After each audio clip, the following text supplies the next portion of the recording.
ElectrikJam podcast.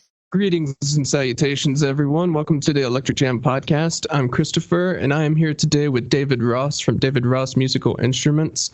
If you don't know who we are, check out our website in the description of the podcast. ElectrikJam has guitar reviews, gear testing, tons of info and recording, just about everything you could possibly want to know about music.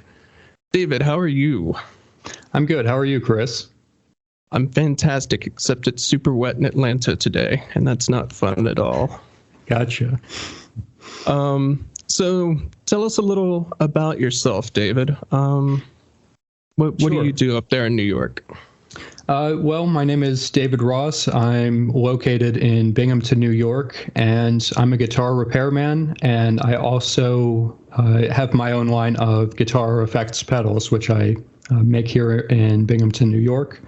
I've been playing guitar for about 20 years, building and repairing them for 15, and I've been making guitar pedals for probably the last 6 or 7 years. And about 2.5 years ago, I opened my business, which is David Ross Musical Instruments.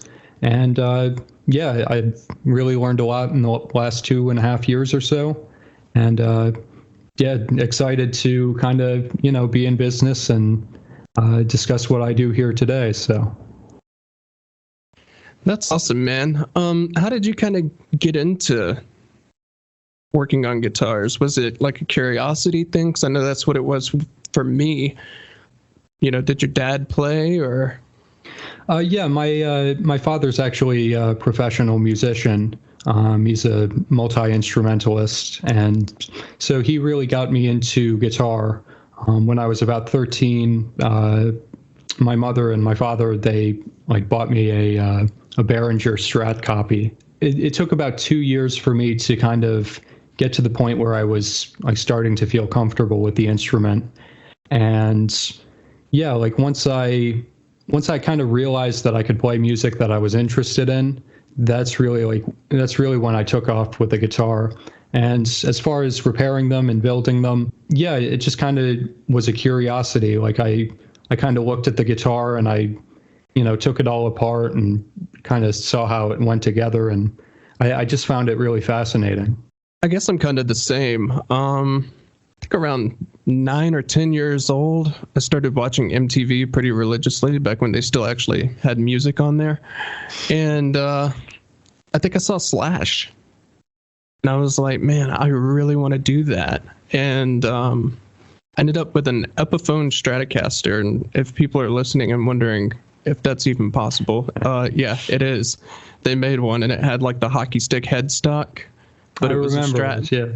It was a Strat body. Yeah, that was my first guitar. And I learned that single coils were definitely not for me if you want to play Tool and Nirvana and stuff like that. So I ended up with an Epiphone Les Paul Special 2, which my girlfriend also has, and it's sitting right next to me here in the studio.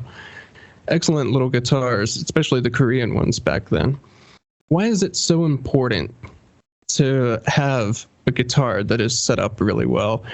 Because I think we see a lot of posts, especially on Reddit. I just saw another one today, and it's this guy who has a Strat, and the bridge is literally being raptured into the air. Gotcha. Because he put 11s or 10s on it when it ships with 9s, and the bridge is sticking up, and the guy's like, what do I do? So I mean, why is it so important to know how to do at least the basics? There seems to be a little bit of a trend, maybe it's just online, of people who think getting a guitar set up, taking it to a luthier and having it set up by them for, whatever amount of money is somehow a ripoff or whatever. My counter to that is when you're first starting out playing guitar, typically what you want to be doing is playing guitar and not, messing around with the mechanics of the instrument. As somebody who does this professionally, I'm, extremely well versed in the mechanics of the guitar. And so I know kind of at this point what I'm looking at, and I can kind of diagnose problems better than somebody who just started playing, maybe a year or two ago.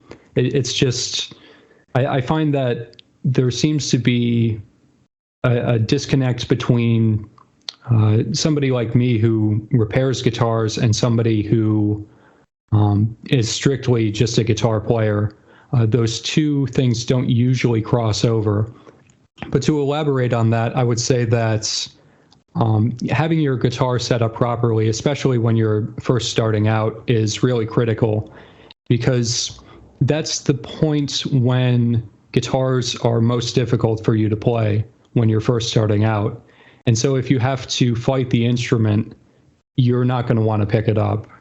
You're basically, I think the likelihood of you just, moving on or giving up is a lot higher if you have a guitar that's difficult to play as opposed to one that's easy.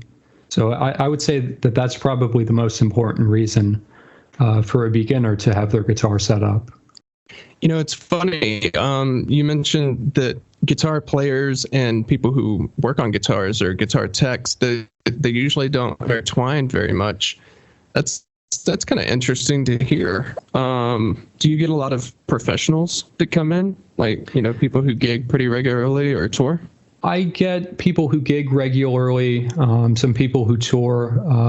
Whether or not I would call them strictly a professional musician, I probably wouldn't for most people. Usually what I'll get is hobbyists or, people who might have a gig on the weekends or something like that.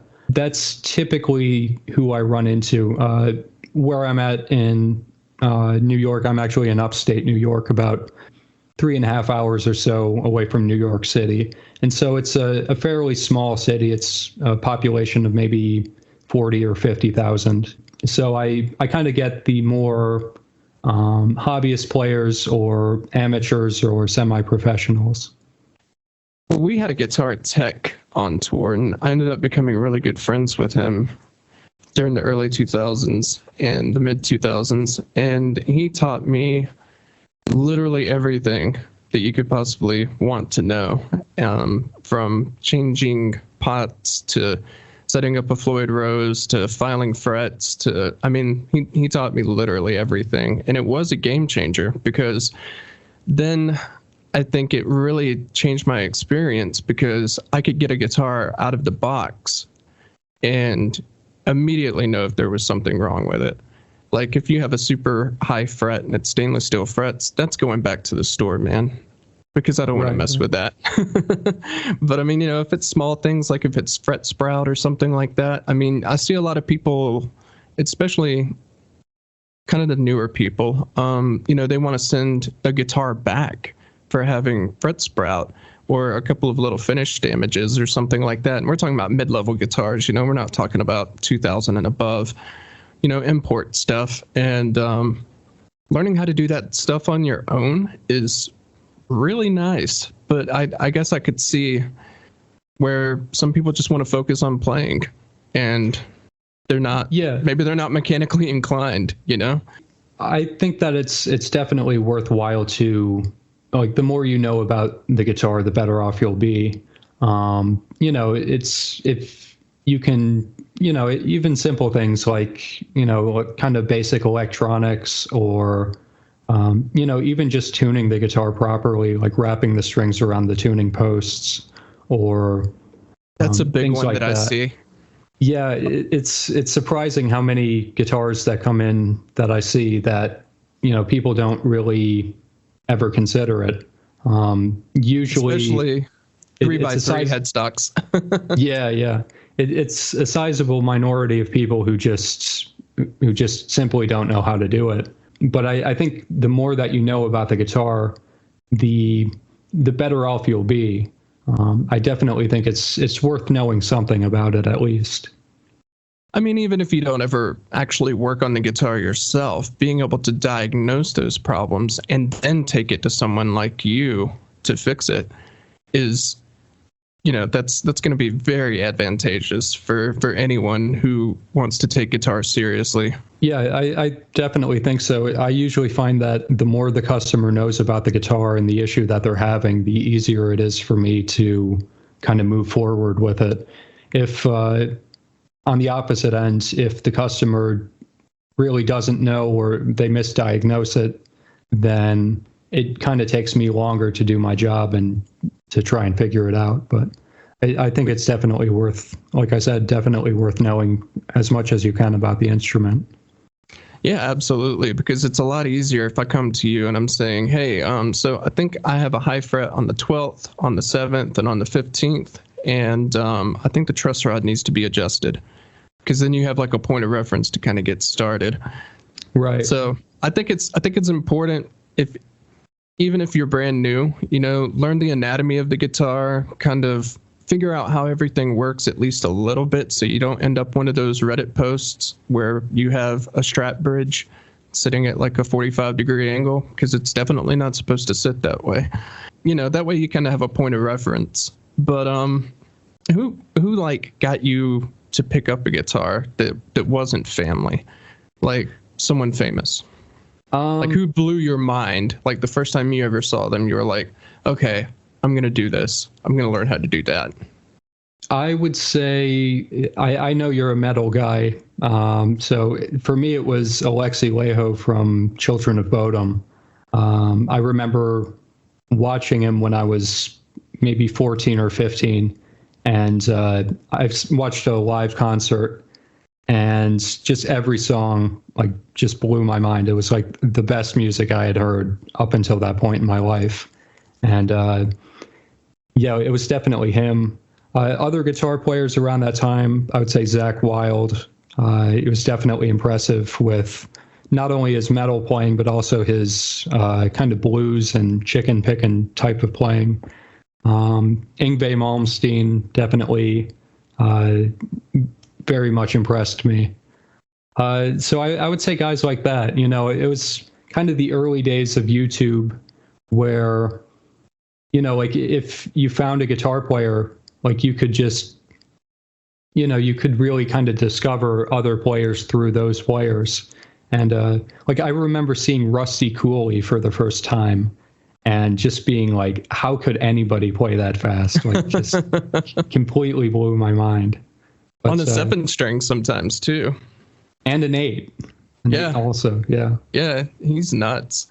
Yeah, he's still like, I mean, he's so fast, but also like I find that he's a melodic player. He doesn't just, it's not just mindless shredding. Like he has some tasty licks in there too. So I definitely appreciate that.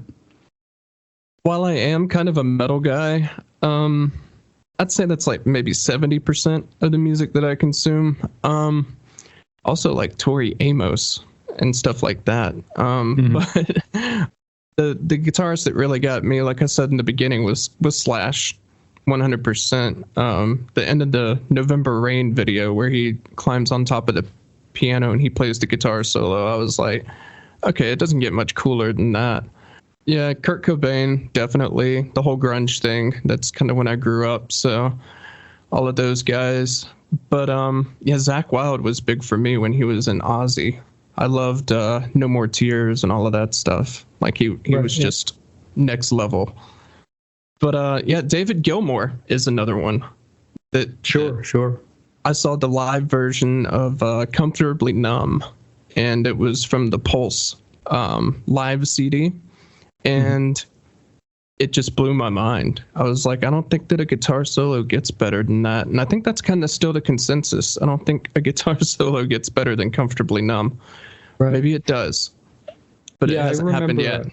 I remember my first time. Actually, I have kind of an odd relationship with David Gilmour. I really didn't know him from Pink Floyd. I actually discovered him through his like solo work. He put out like a solo album in maybe I don't know when this was, maybe like 2006 or around then. Yeah, and, yeah. It was actually like a really good solo album, and I remember like watching him perform live with his band. It was basically just him as the front man, and he had like a backing band, and so that's kind of how I discovered him, like just not through Pink Floyd, which was really kind of odd, but. So you kind of had to go backwards and go back into the 70s to find more Gilmour. That's kind of a unique perspective, though, because I feel like his solo stuff is more of like blues based stuff, right? Yeah, it's kind of like it's I feel like it's definitely softer than like Pink Floyd even. It's kind of more ambient. It's definitely worth checking out though. It's different from Pink Floyd, but it still has like a very nice kind of atmosphere and kind of feel to the music. That's crazy. Yeah, I'll have to check that out again. I remember checking it out when it came out, but that's been a long time. Yeah, it's been a long time for me too. I haven't listened to that for quite some time. Maybe I'll make myself a note to listen to that. So pedals. This is actually how David and I met. I believe it was on Reddit or Facebook. Yeah, I think it was on Reddit. I think it was too. Yeah. I think you reached out or I reached out. I'm pretty sure you reached out to me and was like, "Hey, I'd like to demo your stuff." And I was just like, "Really?" Like, "All right, sure." Well, it turned out to be a really unique concept. The Winter Storm was the first thing that I got my hands on, and it seems like another overdrive when you first see it. And it's easy to kind of dismiss it as that, but I'll put the link in the description to my review of it because I found that it's a lot more than just your basic overdrive, and it was very uniquely designed. And then the second one was the Spellbook, and that was crazy. It was a self-oscillating fuzz pedal, so you kind of have to tune it, and I do that in my demo. I show you how to tune the pedal to a note. You can do it with a tuner. You can do it with your ear. And that's just crazy. Like, where did that come from? Well, for the Spellbook, it was basically playing with Boss DM2, which is like a Boss's analog delay. And I noticed that when you turn the controls all the way up, it starts to self-oscillate. And I liked this quite a bit because, like, you could add like other effects to that and it could get really crazy. The problem that I had with that was basically like the sound would kind of cascade and it would get extremely loud and you couldn't really control the volume. And also you couldn't really play your guitar through it anymore, like through the oscillation. And so I basically kind of sought out to create a guitar pedal where you could kind of play through the oscillation. And that's kind of how the Spellbook came about. And then it was basically a couple of years prototyping and trying to figure out exactly how to do that. But as far as the Winter Storm also, that was really kind of a natural progression. When I first started making pedals, I built like just kind of a simple boost and then just kind of kept on adding to that. And Winter Storm was really kind of just me kind of learning about circuits and then figuring out a unique pedal that I could make as a result of all that. So yeah, both of them are very, very different than definitely anything that you see on the market. And the upcoming pedal that you have is the Submersion. And why don't you tell us a little bit about that? Sure. The Submersion I actually started making, I think around the time of the Winter Storm. I think it was maybe 2021 or something.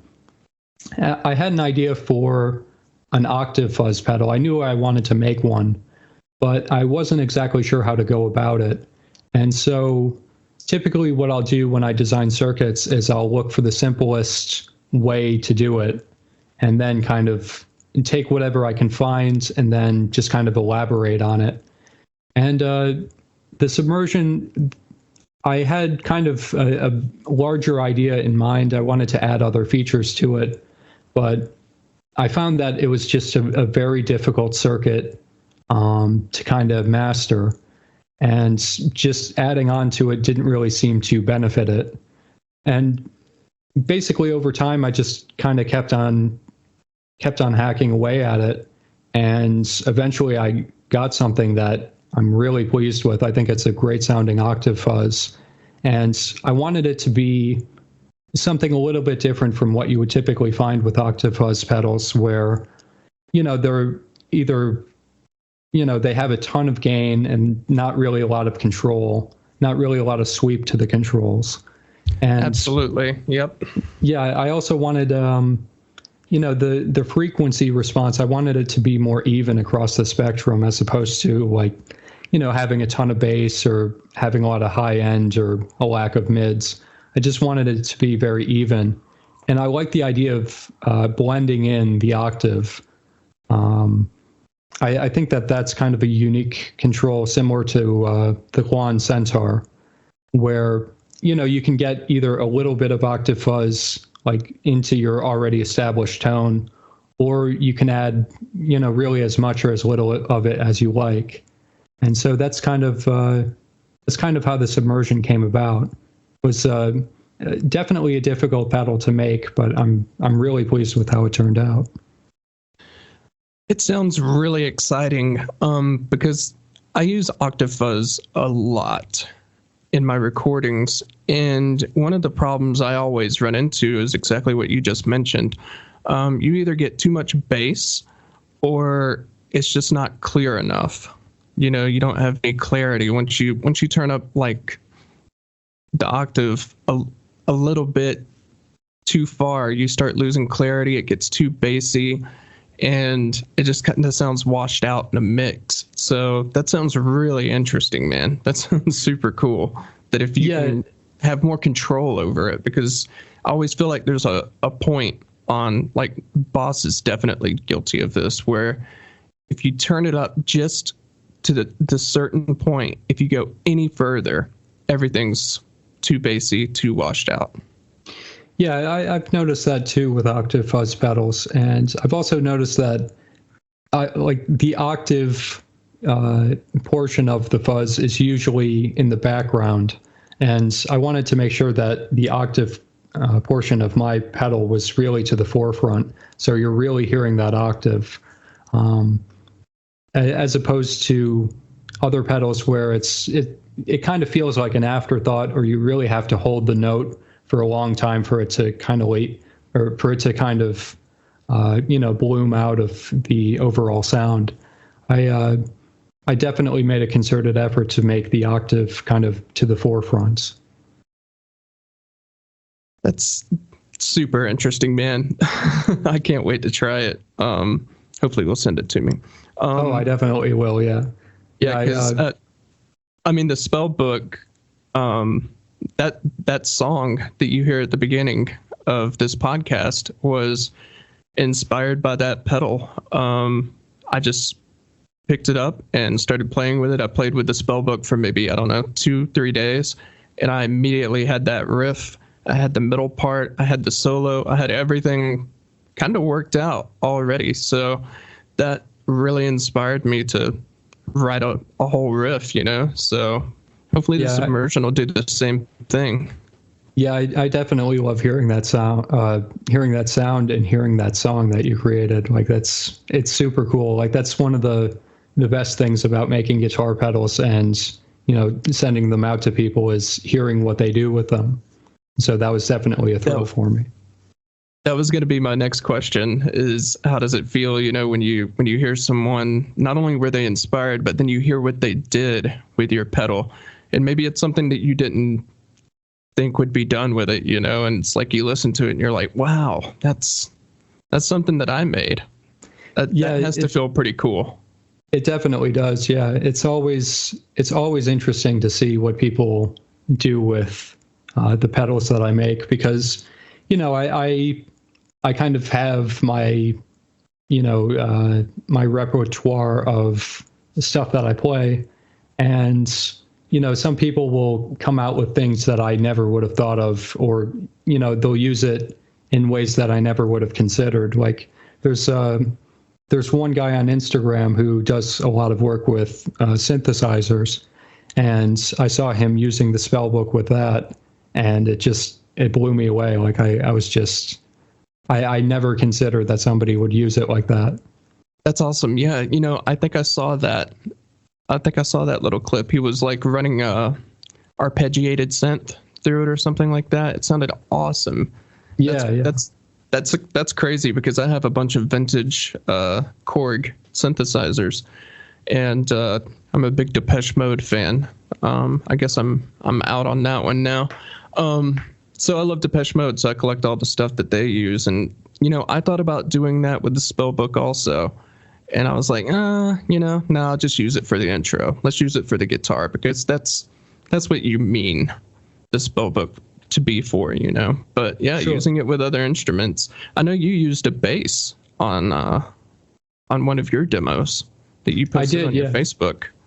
Yeah, it's the type of thing that I feel like it can work on like a bunch of different instruments. Like I felt very comfortable using it on bass. It gets like sounded a super so nasty.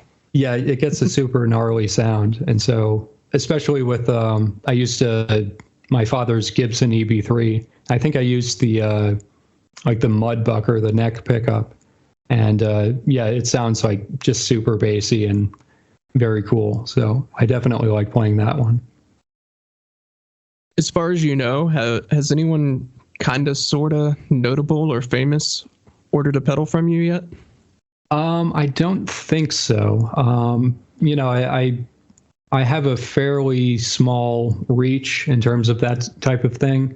I'm not also actively really looking for that type of endorsement. So no one that I would consider really famous.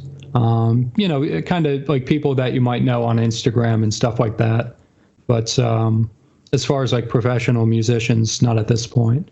But it's also it is interesting to see kind of where the pedals end up. Like I've had a number of them go to Australia or Japan or over in Europe, and so it's definitely cool to see them kind of spreading out over the world. Yeah, I saw the Australian guy. He plays. It's funny because he plays southpaw. He plays lefty. Shane. Shane from In the Blues. Yeah. In the Blues. Yep. I saw his demo of the Winter Storm. I thought that was really cool. I was like, wow, it made it all the way to, Australia. That's pretty crazy. So talking shop, what's probably the easiest guitar you've ever worked on?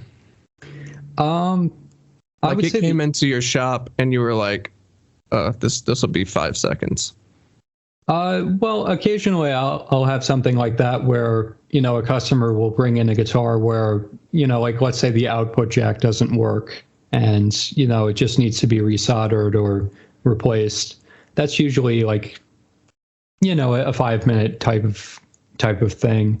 I would say the easiest guitars that I typically work on will be, kind of brand new and high end where, a customer will, they'll buy a guitar like 2 months ago that's, like let's say a nice Gibson Les Paul or something, and they'll just kind of bring it in for a setup. Those are usually pretty straightforward because the thing with high-end guitars is they typically have more attention to detail than, a budget guitar or a mid-range guitar would. And so there aren't usually the problems that I see with those types of instruments. So it usually makes for a very straightforward repair.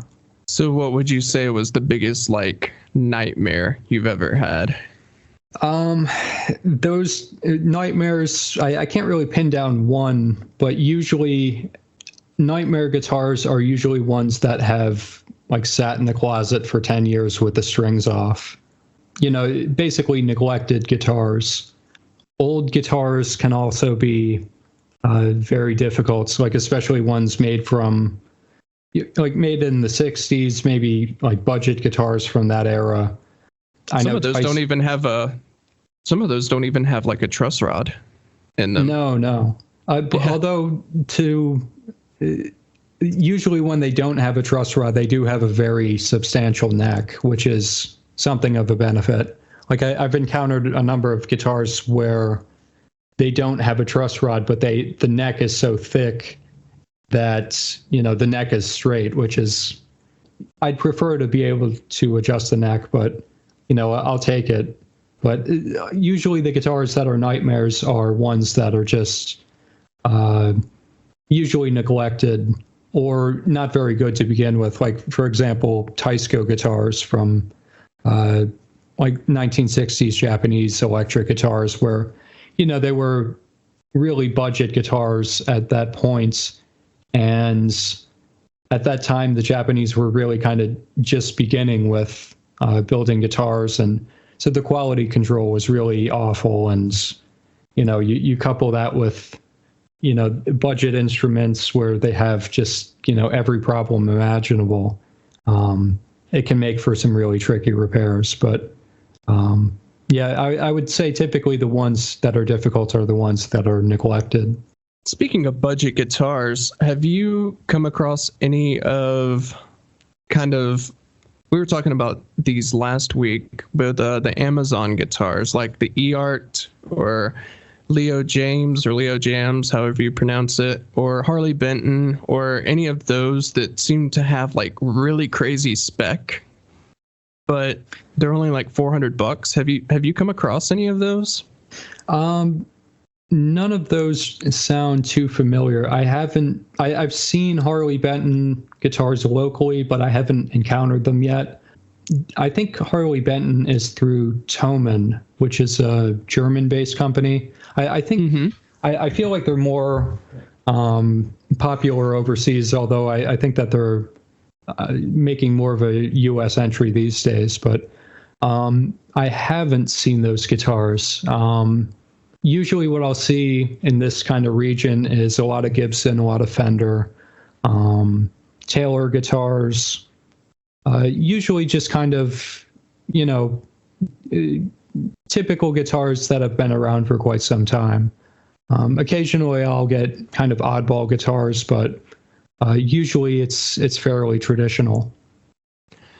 I was asking because those first two companies, eArt and ElectrikJam, they have stainless steel frets, and these are coming in at like $350. So I don't know if that's like melted down silverware, but the interesting thing about it is the fret is finished before they put it on the guitar.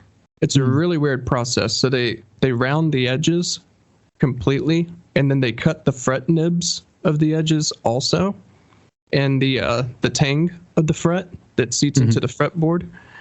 Both of the ends are cut off on the treble and the bass side, and then they insert the fret. Right. I think I've seen this. I might have seen an Instagram post about this.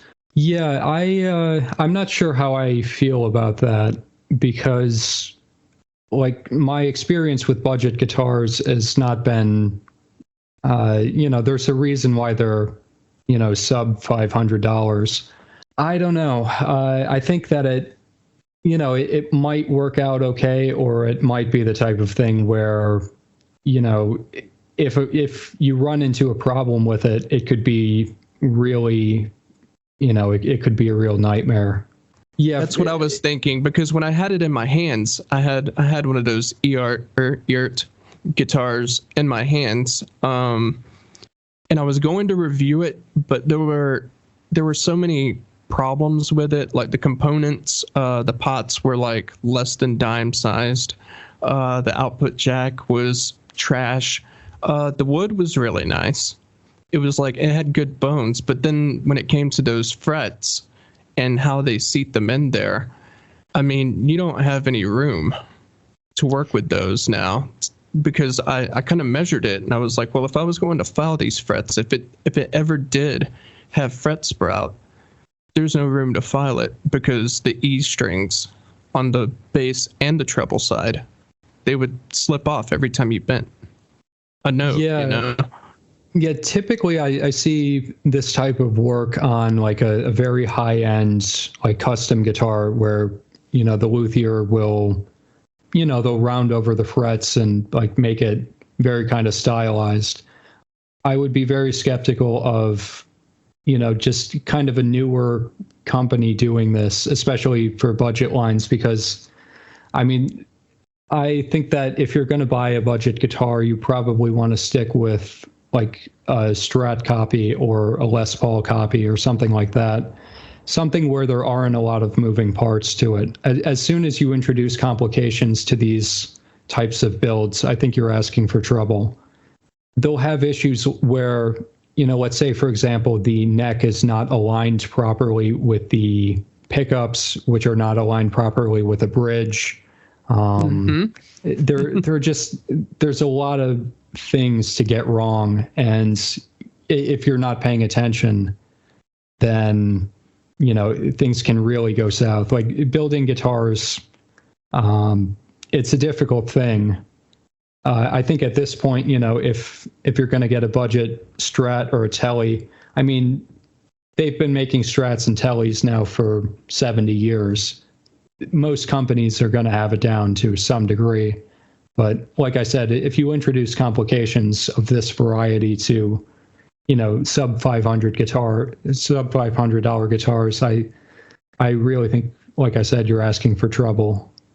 But I don't know. I'd have to see a few in person and then kind of assess it from there. But that's kind of my feeling. Maybe the next one of those that I get to review, I can send it to you, let you take a look at it, especially the ones with the frets that are already finished before they even seat them. Because I think that's just, I feel like it's wrong. I feel like that's the wrong way to do it, because there's so many things that can go wrong with wood, especially with it, expanding and contracting and all of that. Having frets that, you have no room or no margin for error with them like that. I don't see how that works out well. But yeah, next time I get one, maybe I'll forward it to you first. And let you play with it. Because some of them are interesting. The Harley Benton stuff, we promote a lot because we got, I think, 12 Harley Benton guitars in to mess with and to kind of play around with. And they varied between, $150 to about $500. And the $500 ones are amazing. Like, they are fantastic guitars. The lower you go, there's problems, but not as many as you would think, actually. I'm in the camp with you. If you want something that's probably going to be pretty good out of the box, a Hardtail Squire from the Sonic series right now is really good. A Telecaster you can't go wrong with. You really can't go wrong with a Les Paul either. I mean, it depends on what kind of music you want to play. If you want to play heavy stuff, get something with humbuckers. But yeah, try to stick to the major brands, because these Amazon brands and stuff like that, I mean, it seems like innovation in a way, but I don't really trust all of that kind of stuff.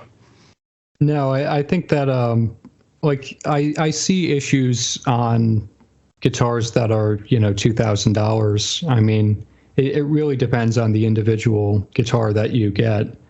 But I think that the biggest difference between a budget guitar, a mid-range guitar, and a high-end guitar is attention to detail. Usually with budget guitars and mid-range guitars, the attention to detail can really vary, where, some of them are, they have a good kind of skeleton, but other ones, they're a mess, and you never really know what you're going to get until I get it on my bench and really kind of take it apart and have a look at it. But I would also say that it's my opinion that a lot of guitar players really, they don't know, like they know if it plays well and if it sounds well, but the difference between somebody who just plays and somebody like me is understanding the mechanics of the instrument. Like I see a lot of just kind of poor craftsmanship when it comes to guitars, and things that would be overlooked by a typical guitar player. But, once you kind of encounter so many guitars and you've taken so many of them apart and put them back together again, you kind of notice what goes together well and what doesn't. But it's definitely something to consider. The longer you play, the more I think you can tell the difference between a high-end guitar and a lower-end guitar. When I was touring in the 2000s, I was with Ibanez, because Ibanez was really the only company that you could get a production 7-string at the time, and that's what I played. And I had two, and I had one that was a Prestige, made in Japan, handmade. And then I had a backup that was just a production model. I think it was a 7420.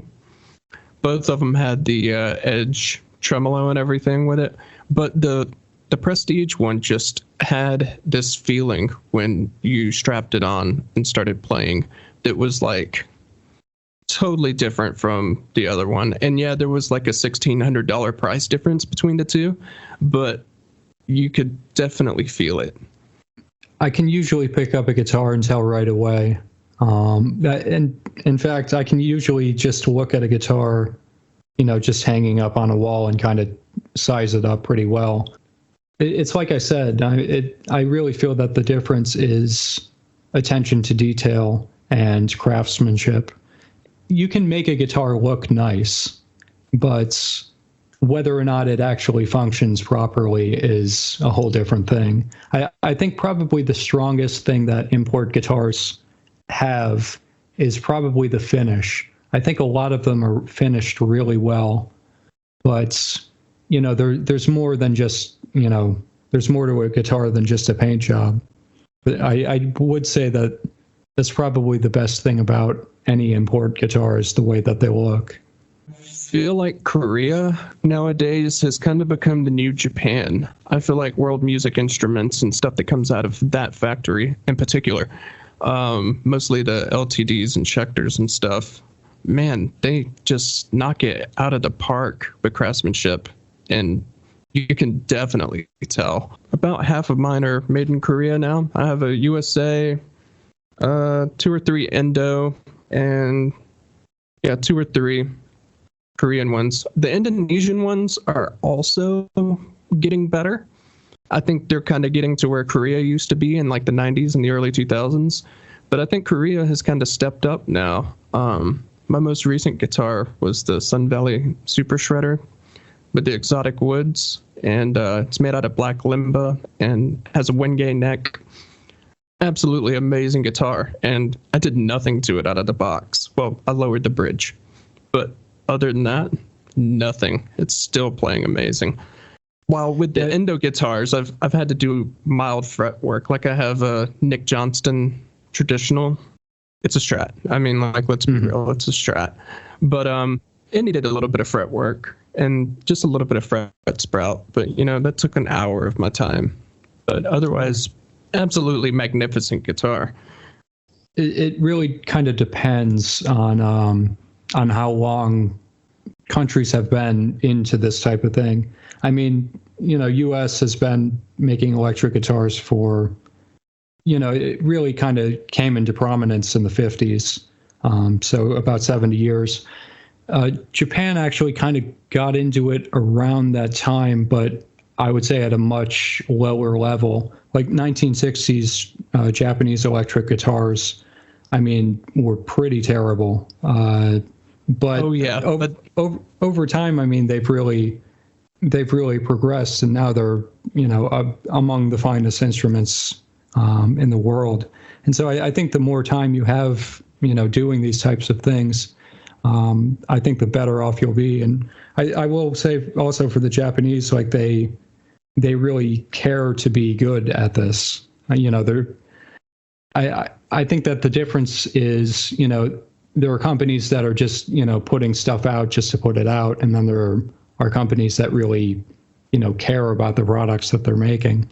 And I think over time, Japan is definitely, they've definitely stepped up in terms of that. I think that's a cultural thing for sure. Steve Vai talks about that a lot, about how much pride they have when it comes to their instruments, especially Ibanez. And yeah, I can definitely see that. And I think another thing that a lot of people don't really think about much is if there's an extra step in between. So the PRS does this, and Schecter does this, and ESP LTD does this. And I've been to the Schecter facility before, and it's really, really cool. They go through all of the import boxes, make sure everything's good. before they send it out. And so having that little extra step in there, like you said, that's more attention to detail. That's more, you're more likely to get a good guitar from a brand like that actually cares. Yeah, I mean, I don't know. Some of these guitars are ridiculous. I don't know if you ever get on Amazon and really like check them out, but like there's a company called Moore. Looks like Moore. Right. And yeah, they have a guitar that has like, I don't know, DSP built in to where it has built-in effects and amp sims and cab sims, and it's all controlled with a knob. I don't know how I feel about that kind of stuff. But yeah, it's tough to say. Where do you get that fixed? Like I can't take that to you. Yeah, that's the problem with, DSP is, like, for example, like tube amps, if you want your tube amp repaired, like there are very few and far between like people to do that. For DSP, it's considerably less people for that even. Yeah, I mean, there are people that do it, but then you have to think about whether or not it's actually worth it to, spend the money to have it repaired when you can probably just buy something else or buy something new. Yeah, like exactly. It's cheaper to replace it, which is, I don't know, that kind of goes down the line of things being disposable instead of replaceable, which is kind of something that's, I don't know, that's kind of personal to me. I like things to be able to be repaired. I would rather have something repaired than to just toss it out. Like, I mean, in the 80s when our TV broke, we took it to the TV repairman. Now when the TV breaks, you just kind of toss it out and you go and you buy another one because it's cheaper. And that kind of disposable lifestyle, I mean, that's kind of came down to guitars too. I mean, how many of these $99 guitars that you see that have no name on them whatsoever on Amazon, how many of those are going to end up in a landfill?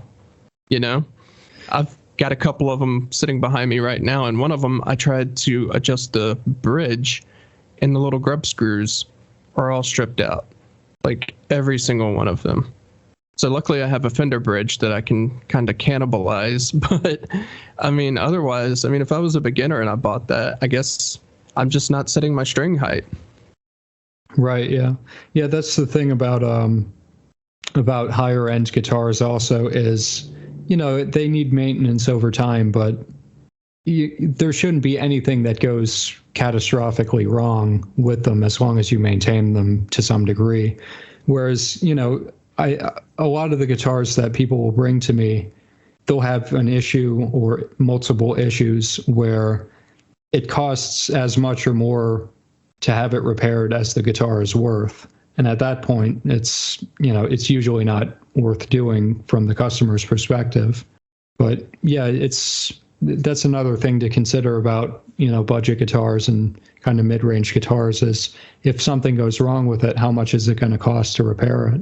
And is it even going to be worth it?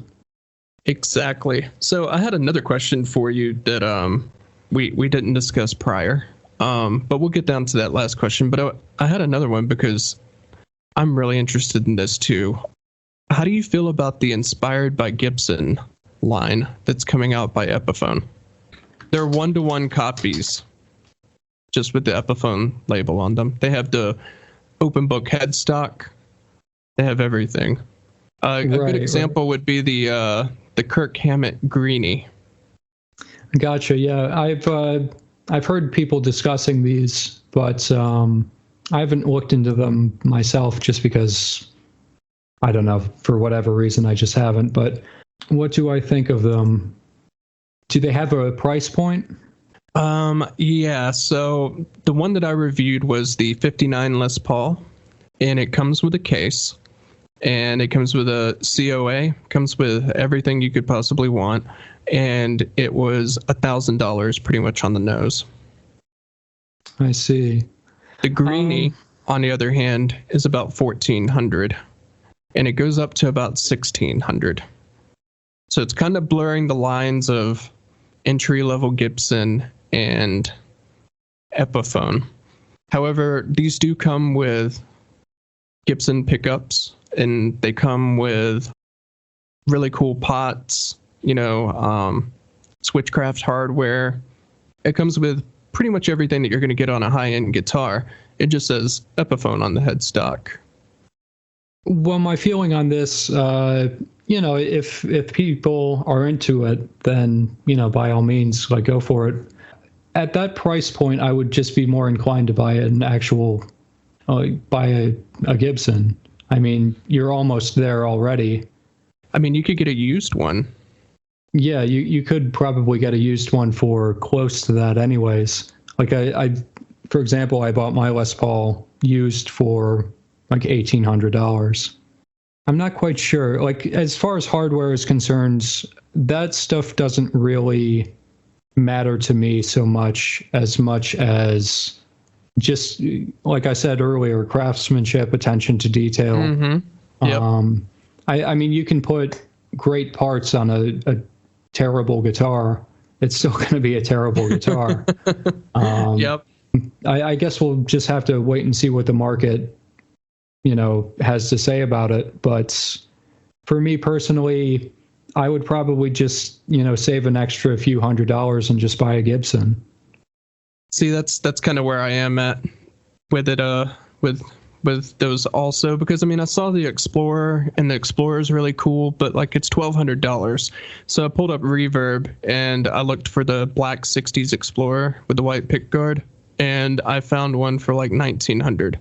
So if you just save up a little bit more, you could get there. And my 50s Gold Top that I toured with about 8 years ago, I think I found that for like $1,200, $1,300 or something. Guy just really wanted to get rid of it, and it was kind of scratched up on the back because he had gigged with it also, so it had buckle rash and all that stuff. I mean, that thing went on tour with me. One more thing, and then we'll get to that final question. How do you feel about PRS?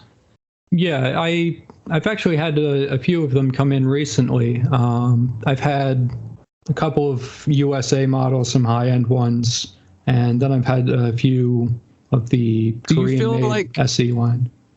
Sorry, go ahead. So, yeah, I had some USA. I had a USA 594 and a Custom 24, and I liked them, and I played them for about a year and a half, both in the studio and live, and they felt so over-engineered to me. What do you mean by that?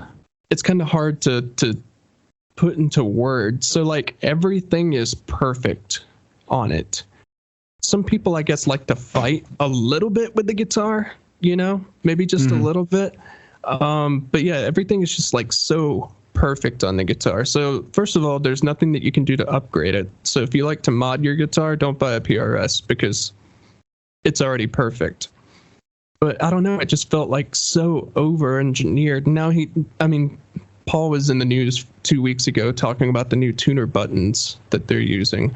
And he says that the material is kind of like the nut material, so it's going to transfer the mid-range a little bit better. And I'm like, dude, they're tuner buttons. Come on, they have no contact to the string. Are you being for real? He may have just been being facetious. I'd have to look at the interview, but I'm not sure. But he's made some claims like that before, and the tone wood thing, like our last episode, there's nuance to that argument. Yeah, the wood does absolutely matter. Yeah, I don't know. They just kind of felt over-engineered to me. They everything that could go wrong, they've already looked at that for you, and I don't know. It kind of takes some of the fun out of it for me. I don't know. Just personal opinion. Yeah, as far as PRS is concerned, I think that they make good guitars, especially their high-end ones. I had one in recently, and I thought that it was a very good guitar. It's a little bit like kind of buying like a high-end, like foreign luxury car is how I would kind of describe it. Absolutely. Where they use, like, as far as their manufacturing technique and some techniques and some of the decisions that they make, they're a little bit specific. And like, for example, I would push back a little bit on saying that you can't mod them. I think that you can. Like, for example, the guitar that I had, I think it was a 594. It was a McCarty. It was a semi-hollow. The guy wanted me to replace the pickups in it. And one thing that I noticed was that the control routes, that routes from the switch to the rest of the electronics, was very narrow. It was as if like they only wanted to install the pickups one time and never expected anybody to ever replace them or change them out for anything else. And so it was actually quite difficult to actually replace the pickups and feed the lead wire from the pickup cavity to the electronics. Just kind of stuff like that. Maybe just like small oversights. I'll give you another example. On the PRS SE line, the ones that are made in Korea, the truss rod nut that they use, I think, is supposed to be used with a 7mm wrench, but I have a 7mm wrench, and I have a 5/16 and also an 8mm, and none of them seem to work on this. And I've had a couple of guitars in where none of my tools seem to fit the truss rod. The only one that did was actually the one that they provided to the customer in the case, and I ended up using that. And so that may not be on them, that may be on me, but I feel like there are just kind of small little quirky things that you would find, like, once again, in a kind of like a foreign sports car that you wouldn't typically find on, let's say, a domestic instrument. I don't want to say that like they're anti-player, but I think some of their considerations overlook the end user a little bit. But I think that their high-end line is quite good. I think that their import line is also, I would say it's also maybe a slight cut above the rest of import guitars from that budget, but I'm still... Absolutely. I'm not over the moon with them. I think that they're a little bit overrated. Like I had one in recently that it had quite a number of issues. And it's the type of thing where, once again, you know, it comes down to attention to detail. And if you take 10 of these PRS SEs, you know, for whatever they go for, $700 or so, if you have 10 of them and you really look at them each closely, I think you'll probably have a pretty wide variance of, you know, craftsmanship and quality. And that's just kind of the nature of the beast. That's, you know, there's a reason why they're $700. Yeah, exactly. Although it is kind of weird how many people really drink the Kool-Aid, especially on that DGT model that just came out maybe 5 or 6 months ago. I was up in Nashville 2 months ago, and you would not believe how many of those SEs are lining studio walls. And they have, you know, aftermarket pickups in them. Some of them have EMGs, some of them have, you know, DiMarzios or whatever. But you would not believe how many studios use those SE guitars because, I mean, they do stay in tune. So that's the number one thing for recording. You've got that down already. And then tone shaping after that. I mean, there's so many things you can do now. Just with the computer, you don't even need an amp, really. Yeah, it's just crazy how many people have drank the PRS Kool-Aid in Nashville. It's kind of wild. But Yeah, I think like they get a bad rap for being like lawyer guitars or whatever, and I don't think that they are. But I do think, like you said, they do miss a couple of marks when it comes to the actual player, you know? I think so. But overall, you know, I think that they're putting out stuff that's as good as anybody else. And like I said, I think their high end line is really quite good. But, you know, like I said, they make some choices, you know, for reasons that are kind of specific to them.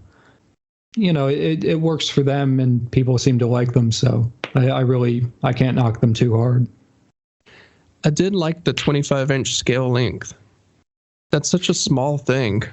But yeah, I personally find it a little bit odd, but I'm sure I could get used to it. But, it's like that's kind of a thing that's unique to them. And, if that's something that you're into, then, by all means. Yeah, it's kind of like picking up a baritone for the first time. It feels a little weird, but then after you play it for a couple hours, you get used to it. So, very, very last thing I wanted to talk about, get a little controversial here.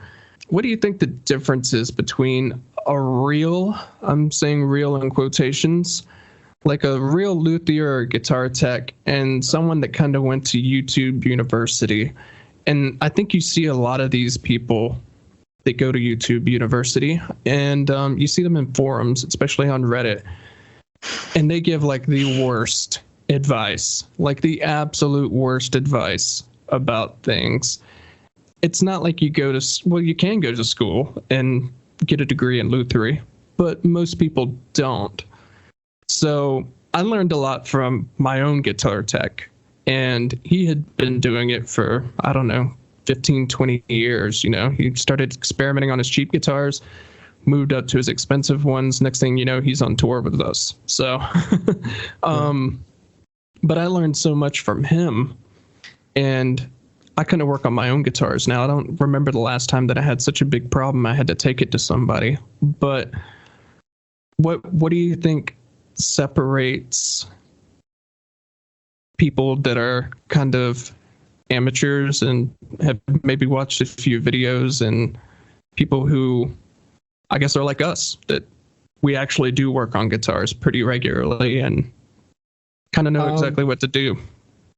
I would say, well, first of all, when it comes to online forums and just YouTube in general, when it comes to anything online, just be very skeptical of everyone and everything, because especially when it comes to guitar repair, because I'll go on Reddit and the gear page or wherever, and there might be somebody who has a very considerate answer to your question, or there might be somebody who's just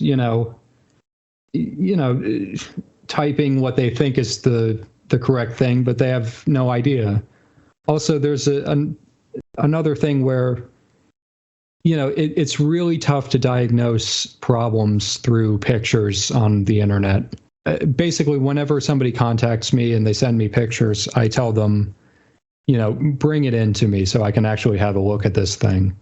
But I would say the difference between somebody like me and somebody who's just, a YouTuber who does this, for whatever reason, when it comes to me, there are actual stakes that really matter, personal and professional stakes, where, if I do a bad job for somebody, that affects my business, like that affects my life and my lifestyle, my lifehood. If somebody is, just on YouTube messing around, or even if they, they seem professional or they seem like they know what they're doing, that doesn't mean that they actually do. I'll give you an example. I recently had to re-glue an acoustic guitar bridge on an acoustic guitar. I know how to do this, or I knew how to do this in theory, but I've never done it in practice, just because it hasn't come up in the 15 or 16 years that I've been doing guitar repair. And so I went on YouTube to kind of, get an idea for what other people were doing. And I saw some people really doing a poor job of it and really making it a mess. But, if I looked at the comments of that video, or of those videos, I'd see a bunch of people congratulating the person on how nice of a job that they did. But I would say that, that's definitely part of it. You really have to be skeptical of every, YouTuber that you see, every online post. If you don't know better, you would think that some of these people, are really great at what they're doing and know what they're talking about. But as somebody with 15 years of experience here, I can pretty much at this point tell who's full of it and who isn't. And so it's easy for me, but if you don't know better, then it's it's really tough. So I would very much say, you know, be skeptical of what you see. Absolutely. I trust Philip McKnight. I think he kind of knows what's going on most of the time. Most of his videos are very informative, and you know, he uses all the right tools the way that they're supposed to be used. He's pretty good, but you know, for every Philip McKnight, I feel like there's like 5 other guys on there that are telling you to do something absolutely insane.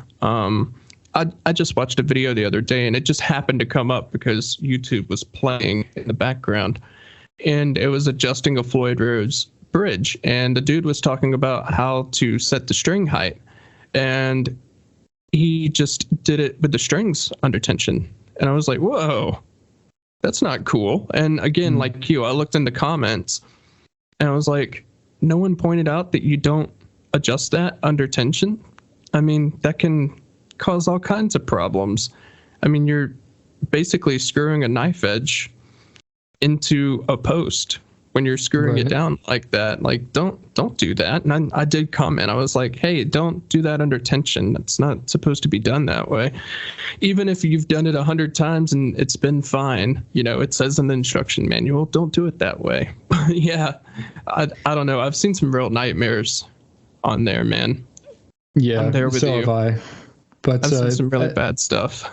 I would say, like, even for somebody like Philip McKnight, I mean, I think that he, at this point, you know, he knows a lot about guitar, certainly, but I would probably, I'd be more inclined to trust somebody like Dan Earlywine over somebody like Philip, just because Philip might know a lot about guitars, and I think that he certainly does, but he's not an active repairman. He's not doing this every single day. At least not anymore. No. Right. Whereas somebody like Dan Earlywine is, you know, he's doing it every day, and he has been doing it every day for like 50 years. And he literally wrote the book. Yeah. Like, I have it sitting here. He's excellent. Yeah. I have it in here in the studio with all the guitars. The how to fix your guitar. It has everything in it that you could possibly imagine. Every type of guitar that you could possibly imagine. He literally wrote the book on this stuff. I love Dan. I think the stuff that he writes and the stuff that he publishes is amazing. I agree with you on that. Also, I would say, as far, like, if you're into this type of thing and you're looking for a YouTube channel, the Stuart McDonald YouTube channel is quite good. They have not only Dan Earlywine, but a number of luthiers who are like very well regarded. I would say go there if you have, you know, these types of questions. Like, go there before anywhere else, because you know, they actually know what they're talking about. Also, the thing about like Stuart McDonald, I know that, like, just this is kind of a tangent, but like I know that they get some grief for some of their products and how much it costs, but I find them to be completely invaluable when it comes to my line of work. Like, I order from them regularly. Like, I don't have to think about, you know, sourcing parts or getting it from this place or that place. They just pretty much have everything. And so Stuart McDonald is much less for hobbyists, and it's much more for people who are actually in business like myself. Like, they're pretty much my go-to when it comes to guitar repair and getting supplies and that type of thing. Yeah. Yeah, 100%. Because you can try the stuff on Amazon if you want.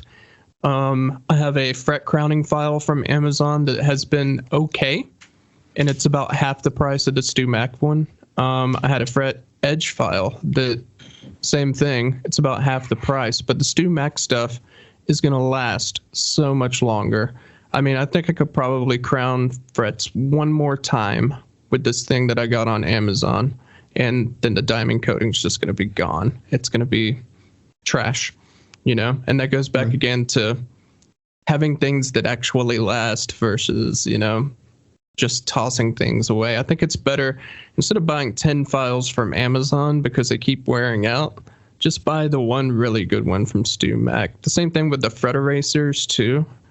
Pretty much everything that I've tried from Amazon or has been sent to me from Amazon, it pales in comparison to the StewMac stuff. Right. Yeah, I agree. I think that, I don't think that StewMac is like batting 1,000 with some of their products, but they just have what you need in one place, and that's a very valuable thing. As far as Amazon, you might order something, you don't know who you're ordering it from. If you have a problem with it, there's not really that much recourse. Like if the seller is responsive or not, it's kind of a gamble. I don't, as a professional doing this, I don't bother with that type of thing.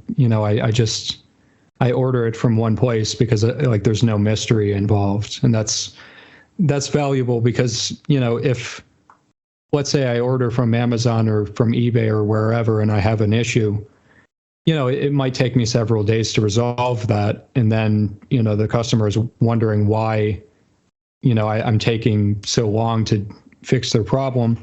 And it's because, I tried to save $4 and instead it's, cost me 4 days of time. So yeah, I think, if you're working on your own guitar or you're, just kind of a hobbyist, you can kind of bargain hunt and go on Amazon and that type of thing. But it's another difference between, a professional guitar repairman or, just kind of an amateur. A lot of the stuff that I use, like I said, was either sent to me or something that I was supposed to review. And some of it is including guitars. I've gotten a few guitars actually that are so bad, I'm not even going to review them. And that really sucks. But I mean, that's kind of the reality of it. And to kind of wrap everything up, I think we're both kind of in the same camp of, if you want to do this for real professionally, whether it's playing guitar or working on guitars, it's a real investment. And it's not only time, but it's also going to be money. Because, I mean, sure, you can gig a Squier guitar that's really well set up. You can absolutely do that. But I definitely wouldn't recommend it, No, there's a reason why you don't see professional musicians using Squier or Epiphone. You might see it occasionally, but by and large, it's the same thing that I said earlier. When the stakes are high, you need something reliable, and these things matter. And it's really everything. It's guitar cables, it's speaker cabinets, it's amplifiers. All of this stuff matters in the end. There can't be any weak links in your chain, especially when you're playing live. No, absolutely not. And if anyone checks out the guides on ElectrikJam.com for starting your own band, the thing that you see me repeat over and over and over is, if something's going to go wrong, it's going to go wrong on stage. It's not going to go wrong when you're sitting in there in the rehearsal room. Everything's going to be fine in the rehearsal room. The moment you hit that stage, if there's anything wrong with your pedal board or your processor or your guitar, anything, it's going to happen on stage. I've had a tone pot or something go out on my electronics on stage. I'm like, how did that even happen? How did that wire come unsoldered? It's the curse of being on stage. Yeah, exactly. It always happens while you're on stage. But yeah, so whether you're getting into guitar and you're thinking about taking it to the next level, I mean, buy something nice. Buy something that you can trust. And if you're interested in, learning how to work on guitar at home, I agree with you. The StewMac channel is fantastic, but I mean, books are really where it's at. The Dan Erlewine book is amazing, and it covers everything. And I remember checking it out at the library in the 90s, and, finding out what was wrong with my Strat bridge because Reddit didn't exist. Right. But yeah, so, unfortunately, it's, if you want something that's going to stand a test of time, then yeah, you're going to have to spend money. But it's worth it. It's worth it. It definitely is worth it. Yeah. You reach a certain point and, you progress to a certain point and then you kind of realize, there are levels to this type of thing.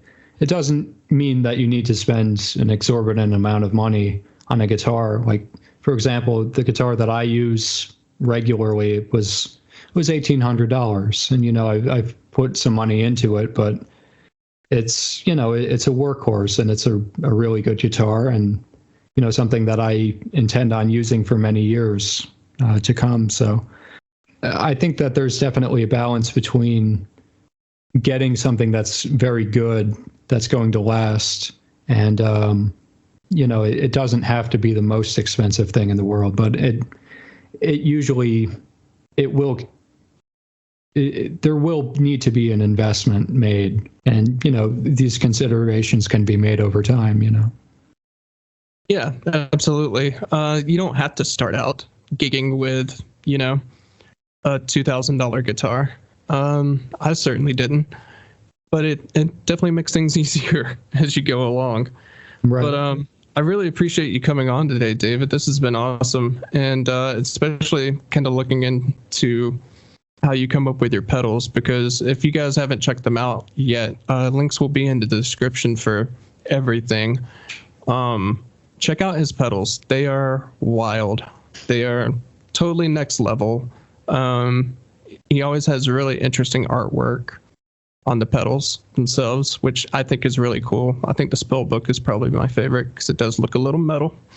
Gotcha. But yeah. Well, I appreciate it, Chris. I thank you for having me on, and yeah, I'm sure we'll collaborate more in the future. I'm looking forward to that.